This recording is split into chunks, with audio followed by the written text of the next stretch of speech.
Late on the afternoon of Saturday, March 25th, 1911, the 500 employees of the Triangle Shirtwaist Company were racing to fill their quotas. Teenage girls, for the most part, eager to finish up, collect their pay, and plunge into the mild spring evening.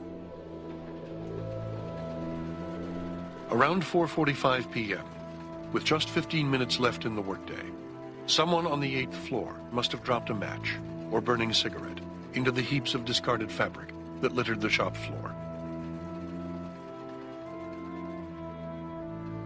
The Triangle Shirtwaist Factory occupied the top floors of a 10-story building, and a fire broke out. Apparently someone had dropped a cigarette into a drawer that held what they called remnants of scraps of cloth, and the fire spread pretty quickly, and the doors were locked, allegedly to keep out union organizers. This had been a company that resisted unionization, was trying to.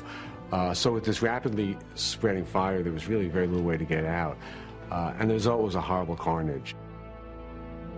Within seconds, the combustible litter of cloth and tissue paper had burst into flames. And before anyone could stop it, the fire began to spread with startling speed from one stack of fabric to another, as cries of panic went out and terrified workers scrambled for the exits. I heard somebody cry fire. I ran for the door on the Washington Place side. But the door was locked, and immediately there was a great jam of girls before it. Some girls were screaming. Some were beating the door with their fists. Some were trying to tear it open. Rosie Safran. It was horrifying. It was a large loft in which the doors had been locked from the outside. And so when the fire began, the women working at the machines tried to get out of the exits, could not move the doors, and there are accounts of bodies being crushed up against the doors and of women trying to escape. Most workers on the 10th floor managed to escape, helped to safety across an adjoining rooftop by students from New York University. Hundreds more made it down by elevator, 30 people at a time, jammed into cars meant to hold half that number. But by 4:55, the searing heat had forced the last of the elevators out of service. And with the fire now spreading from the 8th floor to the 9th, nearly 200 women remained trapped in the building with no means of escape.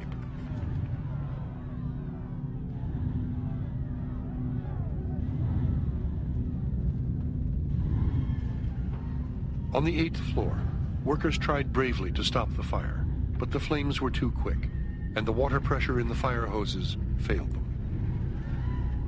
As the searing heat and smoke intensified, the factory floor became an incinerator. And as bodies piled up in front of the locked main exit, those who still could raced for a fire escape on the far western end of the building. Fewer than 20 women managed to get out before the rusted metal supports gave way, sending several workers plunging to their death and cutting off the last means of escape for all the others. With a wall of fire advancing on them, the terrified women moved to the open windows.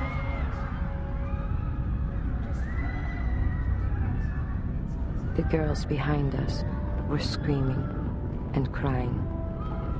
Several of them, as the flames crept closer, ran into the smoke, and we heard them scream as the flames cut their clothes. One little girl, who worked at the machine opposite me, cried out in Italian, "Goodbye. Goodbye. Tessa Banani." Outside on the street below, a huge crowd had gathered. The New York Fire Department had arrived within minutes of the call, rushing 35 vehicles to the scene, along with the most modern firefighting equipment in the country. But even the tallest ladder could go no farther than the 6th floor, 2 full stories below the burning factory floors, where tongues of flame could already be seen curling out of the windows. The fire, of course, like any fire in Manhattan, could be spotted from blocks and blocks around because of the smoke. So there were big crowds on the streets below, and the fire had gone on long enough that people had also heard the word down on the Lower East Side and had come up to the village, waiting to see what would happen. And then it became apparent in this heart-gripping moment that no one could get out except if they jumped. At 5:05, a laborer named Dominic Cardiani, pushing his wheelbarrow down Green Street, heard a muffled explosion, followed by the sound of breaking glass. Glancing up, he saw what he thought were dark bundles of clothes, sailing from an 8th floor window. You know, you can hardly believe it when you read about it. I mean, imagine, from the 8th, 9th, and 10th floors of a building overlooking Washington Square Park, you know, first this great tongue of flame leaps out, you know, and passes by where there's some policeman said, oh, it was just a momentary accident. Then all of a sudden, one passerby said something that looked like a bale of old clothes comes plummeting down from the 8th floor and hits with this thud, which somehow seemed too loud for a bale of clothes, on the sidewalk. And someone said they must be throwing, and it was burning as it fell, they must be throwing out the burning bales of clothes. And then other bodies started to come down. People realized that, young girls would go out on the ledge. The flames would be looming up behind them, and they'd jump, of course, to die. Some would try to cling to the ledge with their fingertips, but they couldn't. You have plummeting down to the street, scores of burning dead bodies. There was also an iron fence below, so some of the young women, when they jumped, were impaled on the iron fence. And people who saw it said that they never forgot it, that it was a sight that burned itself on the retina of the watchers. William Shepard, a reporter for the United Press, called the story in as he watched from a payphone across the street. I learned a new sound, more horrible sound than description can picture. It was the thud of a speeding, living body on a stone sidewalk. Thud. Dead. Thud. Dead. Thud. Dead. Thud. Dead. There was plenty of chance to watch them as they came down. The height was 80 feet. The first 10 thuds, deads, shocked me. I looked up, saw that there were scores of girls at the windows. The flames from the floor below were beating in their faces. Somehow I knew that they too must come down. I even watched one girl falling, waving her arms, trying to keep her body upright, until the very instant she struck the sidewalk. Then came the thud. Then a silent, unmoving pile of clothing and twisted, broken limbs. William Shepard. By now, dozens of women at a time could be seen standing at the 8th and 9th floor windows, all but engulfed by the inferno. As those below watched in horror, groups of women, 3 and 4 at a time, grabbed each other by the hand, closed their eyes, and plunged off the building. They hit the pavement just like rain, a stunned fire chief named Edward Worth later testified. Frances Perkins, a 31-year-old advocate with the Consumers League, stood with her hand at her throat, helpless to stop the unfolding tragedy. The nets were broken. The firemen kept shouting for them not to jump. But they had no choice. The flames were right behind them. For by this time, the fire was far gone. Frances Perkins. By 5:15, the scene on the street was a bedlam, as thousands of workers poured out of nearby factories and pressed against the barricades. Fire engine horses reared at the strong smell of blood, while police tried without success to control the crowd. The floods of water from the fireman's hose that ran into the gutter were actually stained red with blood. I looked upon the heap of dead bodies, and I remembered these girls were shirtwaist makers. I remembered their great strike of last year, in which these same girls had demanded more sanitary conditions and more safety precautions in these shops. These dead bodies were the answer.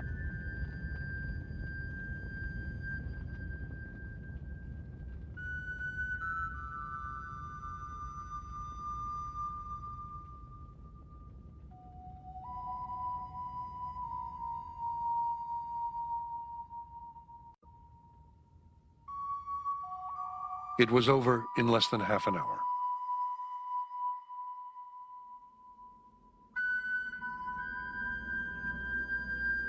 Firemen inspecting the burned floors the next day found dozens of bodies.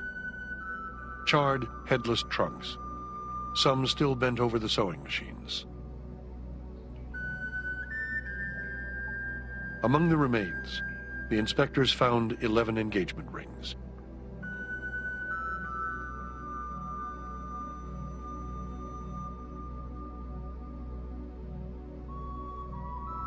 In all, 146 people, teenagers for the most part, immigrant girls, some as young as 14, had died in the greatest industrial disaster in the city's history. Some died of smoke inhalation, piled against the doors trying to get out. Some were burned to death, and some jumped out of the windows and died. 141 young women died. And of course, when the firemen finally enter that building, the dead bodies are heaped up against the doors because there were no fire exits, there was no safety precautions. March 26, 1911. The remains of the dead. It is hardly possible to call them bodies, because that word would suggest something human. And there was nothing human about most of these. Were taken in a steady stream to the morgue for identification. The New York Times. At a temporary morgue set up on a pier along the East River, relatives lined up to identify the corpses. The ghastly process took 3 full days.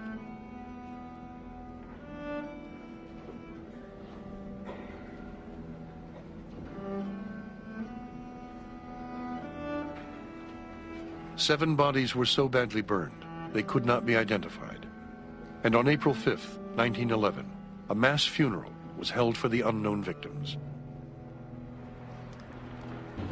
120,000 working people joined in the procession, despite a heavy rain, while 400,000 more watched silently from the sidewalk.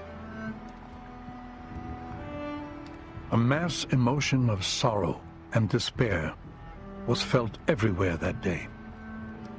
But in the weeks that followed, these emotions gave way to angry questioning and a determination that a similar tragedy must never take place in New York again. A few months later, the owners of the Triangle factory, Isaac Harris and Max Blank, were tried for manslaughter, having locked their workers in. But to the shocked disbelief of the victims' families, and of most New Yorkers, the two men were acquitted when the prosecution was unable to prove that they had actually known that the exit door was locked at the exact time of the fire. There was a trial, and the trial found that the owners were not guilty, for they had broken no law. Yes, they might not have been very nice to have locked in these young women, but there was no law, and so there was no repercussion. Within weeks, the Triangle factory had reopened in a nearby building. Visiting the new plant, fire inspectors found the exit door blocked by rows of sewing machines.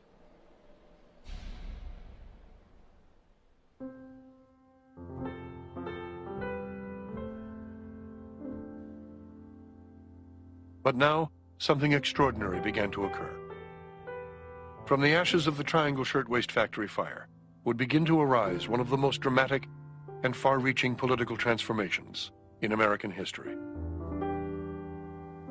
It was a kind of a moment that the city could no longer ignore the reality that had been with the city for decades of what a sweatshop was.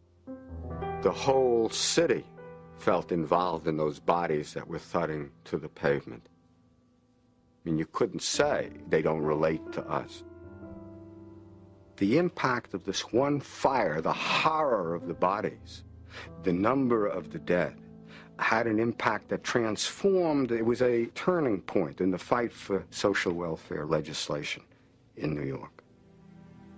The Triangle Fire catastrophe, it's an epic event in the dynamics of the city's politics and economy and everything else. In the immediate aftermath, what happens is a mass meeting of concerned citizens. A lot of officials in business put together an operation and go up to the state legislature and say, you've got to do something about this. We need reform legislation to police the workplace and make sure that nothing like this ever happens again. The key to change lay with the New York State legislature. The key to the legislature, however, lay in the pocket of Silent Charlie Murphy, the inscrutable, taciturn boss of Tammany Hall, and the last man in New York from whom reformers could expect any help. But the reformers were wrong. Silent Charlie was an extremely shrewd politician, and he understood that the demographics of the city were changing, that you couldn't simply win by appealing to the Irish vote, that you had to make some attempt to draw in Jews, Italians, other new immigrants, that you had to worry about competing politicians, particularly Socialist Party, and also progressive Republicans, that you had all these people now in settlement houses and progressive reformers who were also a part of the political scene. And I think that what Murphy understood was that somehow Tammany had to adapt to the new realities of the city, the new political realities. To the amazement of the reformers, whose efforts had been stymied by Tammany at every turn, Murphy supported the call for an investigation, then placed two of his closest protégés on it. Robert F. Wagner Sr., the leader of the state Senate, and 38-year-old Al Smith, now head of the state assembly.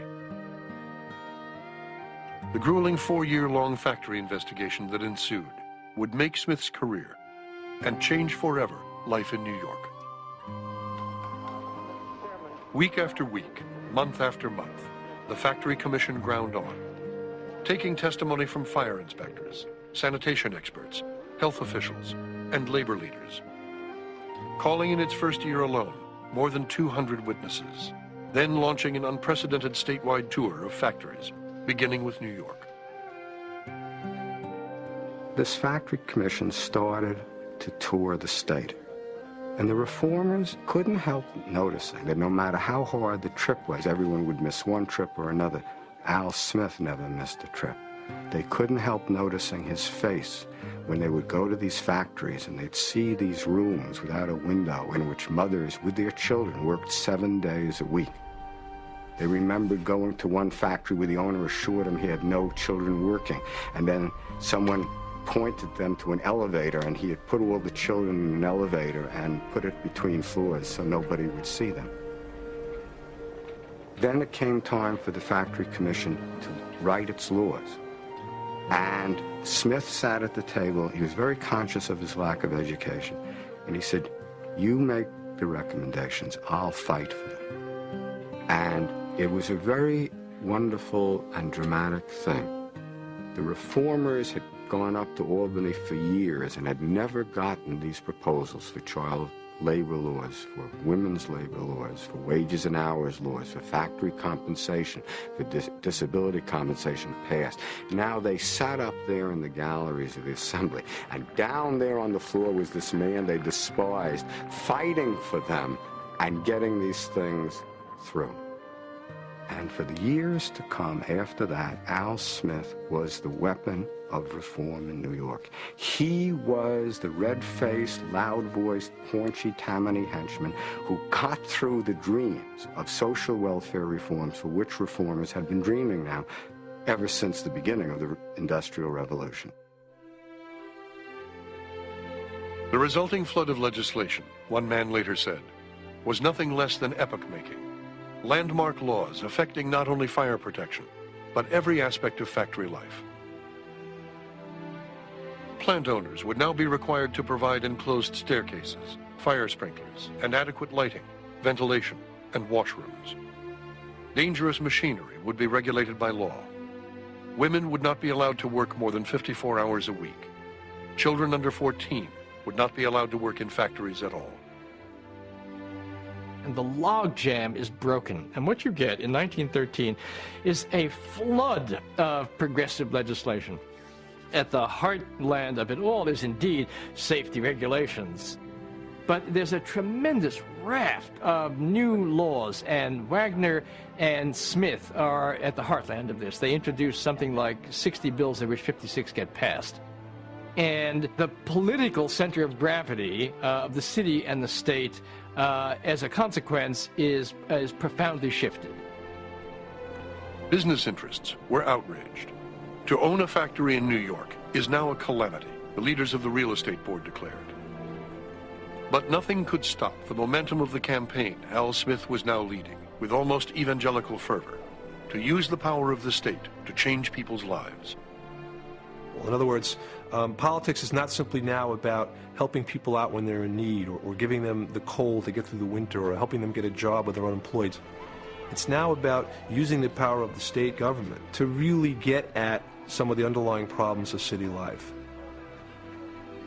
The point here is that machine politicians find that it's in their own interest to begin to think about politics in a less parochial way, and ultimately in a more national way. What can we do when we control the city or the state or the Congress to make people's lives better? How can we improve working conditions? How can we improve housing conditions? How can we improve educational opportunities? As the subway had brought New Yorkers together physically, so the grief and horror of the Triangle Fire brought them together emotionally and spiritually. We banded ourselves together, Francis Perkins later wrote, moved by a sense of stricken guilt, to prevent this kind of disaster from ever happening again. In the years to come, as the leaders of the Factory Investigating Commission moved into positions of power in City Hall, in Albany, and eventually in Washington, the remarkable alliance would become an unstoppable engine for change, not only in New York, but across the nation. Looking back, Francis Perkins, appointed by Franklin D. Roosevelt as the first Secretary of Labor, and the first woman cabinet member in American history, would say simply, the New Deal began on March 25th, 1911, the day the Triangle Factory burned.